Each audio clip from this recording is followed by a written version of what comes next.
and who attended to this ceremony, parents and friends. A very good morning to one and all. Today we took the oath for the head boy and other head girls, school level and college level. మేము మొన్న ఎన్నికల్లో ఇచ్చిన హామీ ప్రకారం ప్రతి మాటకు కట్టుబడిగా ఉంటామని, ఎన్నికల్లో చెప్పిన మాటలు ఇప్పుడు నడుస్తున్న పాలిటిక్స్లో ఎన్నికల ముందు చెప్పిన హామీలు ఎన్నికలు అతను గెలిచిన తర్వాత దాన్ని పట్టించుకోకుండా వాళ్ళ స్వార్థం కోసం వాళ్ళ కోసమే వాళ్ళు ఆ డ్యూటీని తీసుకున్నట్టు వాళ్ళు ఫీల్ అవుతారు.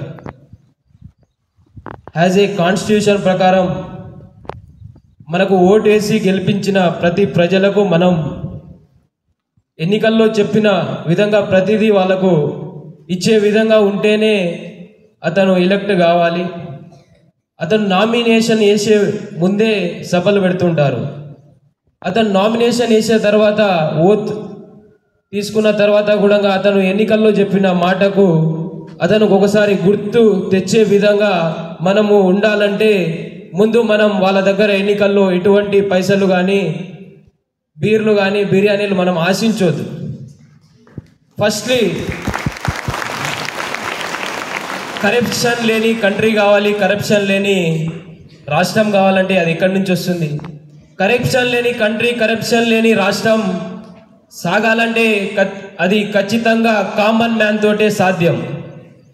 అతను ఎన్నికల్లో చెప్పిన హామీలకు మనం వాళ్ళ దగ్గర డబ్బులు తీసుకోకుండా ఉండుంటే అతన్ని మనం గల్లా పట్టుకొని అడగొచ్చు. కాలర్ పట్టుకొని ఆ రోజు ఎన్నికల్లో చెప్పిన మాటలు ఏమైందిరా బాబు, అతను ఎవరికి సార్ అంటే రాష్ట్రానికి ముఖ్యమంత్రి కావచ్చు, మనం ఓటేస్తేనే గెలిచాడు, అది ఫస్ట్ అతను గుర్తు పెట్టుకోవాలి సదా. యాజ్ ఏ కాన్స్టిట్యూషన్ ప్రకారం ఆయనకి ఏం కొమ్ములు రాలే, అతను ఇచ్చిన హామీల ప్రకారం కట్టుబడిగా ఉంటాడనే నమ్మకంతో మనం ఓట్లేసాం అతనికి. కాబట్టి అతను అసెంబ్లీలో కావచ్చు, ముఖ్యమంత్రిగా గెలిచిన తర్వాత ఢిల్లీకి అదేవిధంగా పక్క దేశాలకు వెళ్తూ ఉంటారు, తీసేయిస్తారు. అతను ఓన్ మనీగా ఎవరు తీసుకోరు. కాబట్టి అతను ఫ్లైట్ ఎక్కే ప్రతిసారి మన కామన్ మ్యాన్ పైసలని అతను గుర్తు పెట్టుకునే విధంగా ఉండాలంటే ఫస్ట్ మనం ఎన్నికల్లో ఎవరి దగ్గర నుంచి కూడా డబ్బులు ఆశించకుండా మనకు నచ్చిన వ్యక్తికి మనం ఓట్లు వేసి గెలిపించాలి. చెప్తున్నాను, అది ఇప్పుడు మనకు ఓట్స్ రాలేదు, ఇంకో 18 yearsలో రావచ్చు.